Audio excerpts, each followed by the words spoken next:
আমরা গত 1 বছর ধরে দেখছি জুলাই যোদ্ধা হিসেবে বিভিন্ন মানুষেরা তারা বিভিন্ন ব্যানারে নানান ধরনের আন্দোলন করে আসছে, যেগুলো নিয়ে এর মধ্যে বিতর্কের সৃষ্টি হয়েছে, গণমানুষের অসুবিধা, নানান ধরনের সংকট সৃষ্টি করে এই আন্দোলনগুলো চলে আসছে। এবং একই সঙ্গে নিঃসন্দেহে আজ যে 1লা আগস্ট, সেখান থেকে 5 আগস্ট কিংবা 8 আগস্ট পর্যন্ত খুবই ক্রুশিয়াল একটা সময়, খুবই ভালনারেবল একটা টাইম, যেটি প্রধান উপদেষ্টার খোদ প্রেস সচিব পর্যন্ত জানিয়েছেন। কি হতে যাচ্ছে না হতে যাচ্ছে এসব বিষয় নিয়ে আমরা কথা বলবো। এই বিষয়ে আলোচনার জন্য আমাদের সংযুক্ত রয়েছেন আহ গণ অভ্যুত্থানের সামনের সারির অন্যতম নেতা এবং আম জনতা দলের সাধারণ সম্পাদক তারেক রহমান। তারেক রহমান, আপনাকে আমরা স্বাগত জানাচ্ছি আমাদের অনুষ্ঠানে। শুরুতেই আপনার কাছে যেটি জানতে চাইছি যে জুলাই যোদ্ধা নামে, জুলাই যোদ্ধা সংসদ, জুলাই যোদ্ধা, জুলাই যোদ্ধা পরিষদ ইত্যাদি ইত্যাদি নানান নামে এই যে নানান ধরনের আন্দোলন, সেই তারই অংশ অংশ হিসেবে একটি আন্দোলন এই মুহূর্তে চলছে। জুলাই সনদ এবং জুলাই ঘোষণাপত্র অবিলম্বে উপস্থাপনের জন্য সরকারের পক্ষ থেকে। এবং আমরা যেটি দেখলাম যে আপনি আপনার জায়গা থেকে এই জুলাই যোদ্ধাদের মোটামুটি রিকোয়েস্ট বলি, হুমকি বলি, আহ্বান বলি, অনুরোধ বলি, যেভাবে হোক আপনি একটা চ্যালেঞ্জ ছুড়ে দিয়েছেন যে তোমরা কারা, আমরা দেখতে চাই। আসলে কারা তারা? এই যে বিভিন্ন ব্যানারে যে আন্দোলনগুলো চলছে বা হচ্ছে, তারা কারা আসলে? আহ জি, অনেক ধন্যবাদ। জুলাই গণ অভ্যুত্থান পরবর্তী সময়ে কিছু টাউট এবং বাটপার যারা এই জুলাই নামে বিভিন্ন নতুন করে সংগঠন খুলেছে। বেসিক্যালি এই সংগঠনগুলো এই নামে জুলাইয়ে কোনো তৎপরতা ছিল না। এটা জুলাই শেষে, আগস্টের শেষে এবং গণ অভ্যুত্থানের প্রায় 1-1.5 মাস 2 মাস পরে একটা প্রতিযোগিতা ছিল যে কে কয়টা সংগঠন খুলতে পারে। 36 জুলাই, 37 জুলাই, 35 জুলাই, বিভিন্ন নামে, জুলাই পরিষদ, হ্যাঁ, জুলাই যোদ্ধা, জুলাই মুক্তি, বিভিন্ন রকমের সংগঠন খুলেছে। তো এটা খুলেছে কেন, এটা তো আমরা জানি, এটাকে একটা ব্যবহার করতে চাই।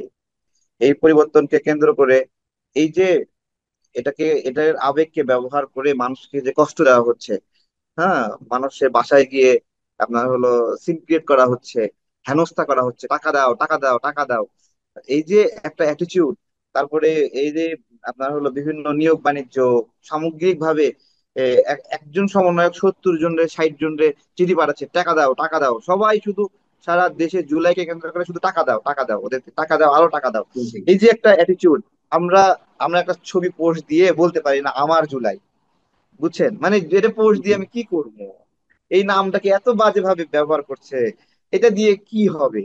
হ্যাঁ, আমার একটা ভিডিও আছে, আমরা লড়াই করছি, এপিসির উপরে উঠে উজলাস করছি, বিজিবিকে আত্মসমর্পণ করলাম, আমার গর্বের বিষয়। কিন্তু সেই গর্বের অধ্যায়টাকে মিস ইউজ করে ওই মানে হলো বেড়ার ঘর হয়ে যাচ্ছে পাকা ঘর।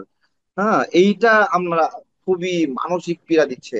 খুবই, শুধু আমি না, বাংলাদেশের জনগণ যেটাকে নিয়ে এই সময় আসলে একটা ছবি পোস্ট দিয়ে বলবে আমিও ছিলাম এই গণ অভ্যুত্থানে, কিন্তু সেটা ওই আনন্দের জায়গাটা আমাদেরকে আনন্দ না নষ্ট করে দিচ্ছে, আমাদের আমাদের উল্লাস, আমাদের স্বপ্ন, আমাদের ভালোবাসা জুলাইকে কেন্দ্র করে নষ্ট করছে।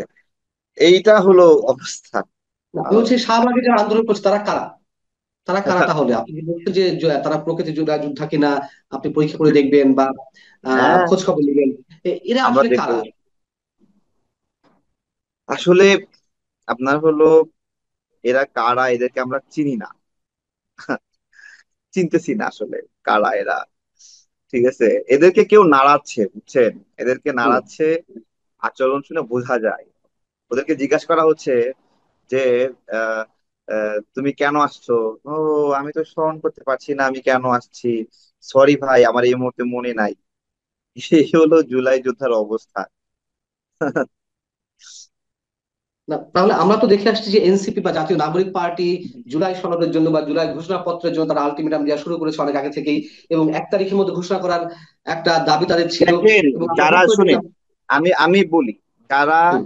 যারা এপিসি দখল করেছিল, বিজিবির এপিসি, সেনাবাহিনীর এপিসি, হুম। পুলিশের এপিসি দখল করেছিল, তারা জুলাই দখল না, সনদ মানে নিয়ে, আশ্রয় হ্যাঁ, নিয়েছিল, দখল ঠিক না, আশ্রয় হ্যাঁ, নিয়েছিল।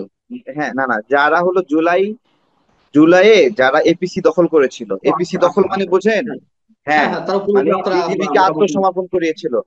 ঠিক হুম। আছে, তারা এই জুলাই সনদ এগুলো ধার ধারে না।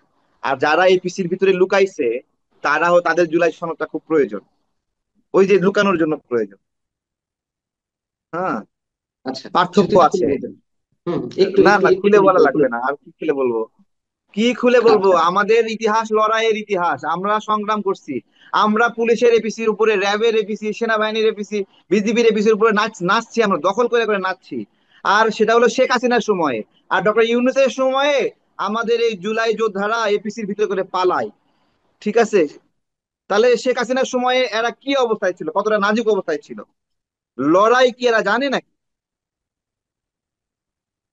যেমন আপনি বলতে চাচ্ছেন যে এই যে এনসিপির সামনের সারি যে তারা নাহিদ ইসলাম, সার্জিস আলম, হাসান আব্দুল্লাহ কিংবা নাসিরউদ্দিন পাটোয়ারি, বা আক্তার হোসেন, এরা কোনো যুদ্ধ করেনি আসলে, মানে অভ্যুত্থানে আমি তাদের আপনাকে অবদান তেমন নেই। আমি আমি আপনাকে বলি, এই যে গণতান্ত্রিক একটা পরিবর্তন বা দেশের একটা পরিবর্তন, এই পরিবর্তনে নাহিদ, আসিফ বা তারা স্টার্টার, এই গণ অভ্যুত্থানের, হ্যাঁ, তারা কোটা হুম। সংস্কার আন্দোলনের স্টার্টার। কিন্তু এর পরবর্তী গণ অভ্যুত্থানের নাগরিকদের যে অংশগ্রহণ, সেইখানে তারা ভিলেন। ওইটা মাথায় রাখতে হবে। ভাই, আমাদেরকেও মারছে, আমাদেরকে মারতে মারতে প্রস্রাব করে দিচ্ছি, পায়খানা করে দিচ্ছি প্যান্টের মধ্যে। এরপরেও আমরা বলি নাই যে আমি ওই আন্দোলনে ছিলাম না, বা আমরা এমনি কোটা দাবি নিয়ে আসি, আমরা এটা কখনো বলিনি। আমরা বারবার বলছি আমরা শেখ হাসিনার পতনের আন্দোলন দীর্ঘ সময় থেকে করে আসছি, এখনো তার পতন চাই, এই জন্যই আন্দোলনে আসছি। আপনার হলো র্যাবের মিডিয়া সেন্টার, সকল টিভি ওখানে ছিল, রেকর্ডিং আছে, সব ভিডিও ডিলিট করে দিছে। হ্যাঁ, সকল টিভি থেকে ভিডিওগুলো ডিলিট করে দেওয়া হয়েছে। ওইখানে আমাকে জিজ্ঞাসা করছিল যে আমরা কেন আন্দোলন করছি। আমি বলছি যে আমরা শেখ হাসিনার পতন চাই। আমাদেরকে মাইরা কাইতে, আমাদেরকে জেল দিয়ে, রিমান্ড দিয়ে এইটা বের করতে পারেনি যে আন্দোলন বন্ধ করার আহ্বান জানাচ্ছি, শেখ হাসিনার প্রতি মানে আস্থা রাখার অনুরোধ করছি। হ্যাঁ, এইটা আমরা জীবনেও বলি নাই, আমাদেরকে দিয়ে এটা বলাইতে পারে নাই। আপনি মনে করেন যে জুলাই ঘোষণাপত্র উপস্থাপন করা মানেই সম্ভবত সংবিধান স্থগিত হয়ে যাওয়া, একটা বিপ্লবী সরকার গঠন হওয়া, এমনটা মনে করার কোনো কারণ আছে কিনা এই মুহূর্তে এসে? ভাই, বিপ্লবী সরকার যদি গঠন করে তাহলে বিপ্লবের যারা মালিক তাদেরকে নিয়ে বানাইতে হবে, তাই না? হুম নাকি? না, হুম হুম ডক্টর হুম। ইউনূস বিপ্লবের মালিক, জি। তাই না? এই বিপ্লবের যে মালিক, মালিককে খুঁজতে হবে, তাকে বিপ্লবী সরকার প্রধান বানাইতে হবে। হুম। তাহলে এই বিপ্লবের মালিক কে বলেন? আমি সেটা জানতে আত্মসমর্পণকারীরা। চাচ্ছি। জি। হ্যাঁ, তো বিপ্লবের, আপনার হলো ডক্টর ইউনূস তো আমাদের বিপ্লবের পার্ট না, আমাদের গণ অভ্যুত্থানের পার্ট না। যদি পার্ট যদি কেউ বলতে চায় তাহলে সে বলুক, প্রমাণ দেখ, কিভাবে দেবে? বিপ্লবী সরকার গঠন করতে হলে ডক্টর ইউনূসকে পদত্যাগ করতে হবে, একবারে বাংলা ভাষায় বললাম। কারণ উনি এই বিপ্লবে কেউ না। ঠিক আছে? এমনি আবেগ দিয়ে কথা বললে হবে না, আবেগ দিয়ে কথা বলার সুযোগ নাই। হুম হুম বিপ্লবের পার্ট আপনার হলো সিরিয়াতে বিপ্লবী সরকার গঠন করছে, ওই বিপ্লবের হুম। যে প্রধান, সে ওই বিপ্লবে ইয়ে করছে। বাংলাদেশে বিপ্লবের প্রধান, বিপ্লবের সবচেয়ে বেশি সমন্বয় করছে, বিপ্লবকে প্রভাবিত করছে বা বিপ্লবকে সংগঠিত করেছে তার লোকবল দিয়ে, তার জনস্রোত দিয়ে। হ্যাঁ, এখনো যদি বলেন যে বিপ্লবের আন্দোলনকারীরা দুই ভাগে ভাগ হয়ে যাও, তিন ভাগে ভাগ হয়ে যাও, আমরা দেখি কোন ভাগে সবচেয়ে বেশি লোক, যে ভাগে বেশি লোক সেই লোক সেই ভাগ বিপ্লবী সরকার গঠন করবে, তাই না? হুম বিপ্লবী হুম। সরকার যদি হয়, তাই না? এই সরকারের যারা উপদেষ্টা, তারা যদি আওয়ামী লীগের কোনো দায়িত্ব নিত বিভিন্ন জায়গায়, যেমন বিধান রঞ্জন রায় মানসিক হাসপাতালের পরিচালক ছিল, তাই না? তারপরে এই যে পার্বত্য উন্নয়ন বোর্ডের এই যে উপদেষ্টা যেটা আছে, এই পার্বত্য উপদেষ্টা, উনিও শেখ হাসিনা সরকারের একজন বেনিফিশিয়ার ছিল। তো এই সরকারের যে ক্যারেক্টার গুলো, এগুলোকে তো আলাদা করা যায় না, এগুলো শেখ হাসিনার সঙ্গে অ্যাডজাস্টেবল, বিএনপির সাথেও অ্যাডজাস্টেবল, অন্য সরকার যেটা সেটাতেও অ্যাডজাস্টেবল। এই সরকারগুলো আলাদাভাবে বিপ্লবের ক্যারেক্টার তো নাই এর ভিতরে। জি, সেগুলো তো আমরা বুঝতে পারছি, কিন্তু যারা এই মুহূর্তে দখলে রেখেছে সবকিছু, বিপ্লবের তো মন্ত্রণা, অভ্যুত্থানের মন্ত্রণা, তারা যে দাবি করে তাদের কাছে তো আর কেউ যেতে পারছে না, এটা তো বাস্তবতা। এনসিপি, নাহলে এনসিপি কে এই পরিমাণ সুযোগ সুবিধা দেওয়া হচ্ছে কেন, কেন এতটা অ্যাডভান্টেজ দেওয়া হচ্ছে সরকারের পক্ষ থেকে? আপনি কি বলবেন তাহলে এখানে? ও, আমাদেরকে বারবার এনসিপি নিয়ে আলোচনা করতে হয়, এটা একটা খুবই দুঃখজনক এবং লজ্জাজনক বিষয় আমাদের। আপনার হলো আজকে ওদের একজন গ্রেপ্তার হলো, জানে আলম অপু। তো এরা তো হুম। এরকম করছে, তো আমরা আসলে খুবই খারাপ লাগে। এগুলোই আলোচনা করতে হয়, এটা আমাদের আত্মসম্মানের বিষয় যে ওদেরকে নিয়ে আমরা কেন আলোচনা করি। হ্যাঁ, এটা কিন্তু তারা তো ফ্রন্ট সিস্টেমে, লাইনে আছে, আপনার আপনার কিন্তু নেই, এটা মানে বাস্তবতা। দেখেন, তারেক রহমান, এটা কিন্তু ওইটা বাস্তবতা, আপনার শুনেন। কিন্তু ফ্রন্ট লাইনে নেই। না তারাই না, কিন্তু, আমি কিন্তু মনে করছি ওই তো অ্যাডভান্টেজ পাচ্ছে, আপনার সামনের ভাই, সারিতে আছে। ভাই ফ্রন্ট লাইনে আনে কি? ফ্রন্ট লাইনে আনে হলো হুকুমত, ফ্রন্ট আমি লাইনে সেটাই আনে বলছি। হুকুমত। হ্যাঁ, হুম। সেই হুকুমত ডক্টর ইউনূস তাদেরকে নার্সিং করছে, তাদেরকে দুর্বৃত্তায়িত করেছে, তাদেরকে লুটপাটের সুযোগ দিচ্ছে। হ্যাঁ, তাদেরকে বিভিন্ন এলাকায় মাস্তানি করার জন্য অধিকার দিয়ে দিচ্ছে। এই যে একটা হুকুমত, এই হুকুমতটা বাই এনি চান্স তারা পেয়ে গেছে। হ্যাঁ, এটা আমাদের জন্য লজ্জার, এবং আমাদের আপনার হলো ঘৃণা হয় যে আপোসকারীরা বা বিভিন্ন ভাবে উম, তারা হলো এই বিপ্লবের স্টেক হোল্ডারটা এইভাবে নিছে। এটা আমাদের জন্য একটা অপছন্দের বিষয়। ঠিক আছে, আমি আপনাকে বলি, দেখেন, আমরা শেখ হাসিনার সময় লড়াই সংগ্রাম করছি। শেখ হাসিনা আমাদেরকে টার্গেট করছে যে আমাদেরকে জেলে দিতে হবে, আমাদেরকে রিমান্ডে নিতে হবে। ঠিক আছে, সবকিছু মিলিয়ে আমরা না শেখ হাসিনাকে ভয় পাই না কখনো, বুঝছেন? হ্যাঁ, যারা এই বিপ্লবের সত্যিকারের মালিক তারা শেখ হাসিনাকে ভয় পায় না। যারা বিপ্লবের ভুয়া মালিক তারা সারাক্ষণ শেখ হাসিনাকে ভূতের মতো ভয় পায়, বুঝছেন? আমরা ভয় পাই না কখনো। আমরা শেখ হাসিনার সাথে অ্যাডজাস্টেবল ছিলাম, অভ্যস্ত ছিলাম। মারছে কাটছে, আমরাও ঢিলাইছি, ইয়ে করছি, লড়াই করছি, মিছিল করছি। ঠিক আছে, গালি করছি, এরাও গালি দিছে, আমরা অ্যাডজাস্টেবল ছিলাম। যারা এই গণ অভ্যুত্থানের মালিক না, যারা এই গণ অভ্যুত্থান চুরি করছে, তারা আসলে চোর তো সারাক্ষণ ভয় পায়, বুঝছেন না? ভয় আতঙ্ক থাকে ওদের মধ্যে। আমাদের মধ্যে কোনো আতঙ্ক নেই, আমরা ওই মাইর খায় অভ্যস্ত। কিছু বাচ্চা ছেলে পেলে পুলিশ, র্যাব, সেনাবাহিনীর ভয় দেখায় একটা আওয়ামী লীগ নেতার বাসায় যায়, বলতেছে টাকা দাও, মনে হয় চকলেট চাচ্ছ, আমাকে একটা চকলেট কিনে দাও, এখন এইরকম একটা অবস্থা, আমাকে চকলেট, আইফোন কিনে দাও, এটা দাও, 5 লাখ দাও, 10 লাখ দাও। এই যে একটা জি। জুলুম, এই জুলুমটা, এই জুলুমটা আমরা মেনে নিতে পারছি না। দেখেন ভাই, আমি কেন বলতেছি এই জুলুমটা আমরা কেন ফিল করি, আমরা এই কষ্টটা পাইছি এক সময়। আমরাই কষ্টটা পাইছি। এই পুলিশ আটক করছে, 20,000 দেন, 30,000 দেন, 50,000 দেন, বিভিন্ন ধরনের হয়েছে। আপনার ছেলেকে রিমান্ডে নেওয়া হচ্ছে, তাড়াতাড়ি 50,000 টাকা না দিলে রিমান্ড ঠেকাতে পারবেন না। এই যে একটা জুলুম, আমরা এটা ফিল করি, আমরা এটা আর মানে এটা আওয়ামী লীগের উপরে হোক, এটা আমরা চাই না। ঠিক আছে, কিন্তু এটা কিন্তু হচ্ছে, হচ্ছে, এই এমন কিন্তু হচ্ছে তো। বাজেভাবে হচ্ছে যেটা ইতিপূর্বে হয় নাই, এত বাজেভাবে হচ্ছে। ঠিক আছে, এই কিন্তু মানে কিছু না, ওদের কোনো ফিটনেস নাই রে ভাই। এই বাচ্চা ছেলে পেলে যায় বলতেছে, এমনি বলতেছে যা টাকা দাও। এখন মানুষটা আতঙ্কে আছে, বুঝছেন না? আতঙ্কে আছে, এই অবস্থা। তার সমান আগামী 8 আগস্ট পর্যন্ত খুবই ক্রুশিয়াল একটি সময়, বা আগামী 5-6 দিন খুব ক্রুশিয়াল টাইম। এটির প্রধান উপদেষ্টা প্রেস সচিব তিনি মন্তব্য করেছেন নিজে। আসলে কি হতে যাচ্ছে এই 5-6 দিনে?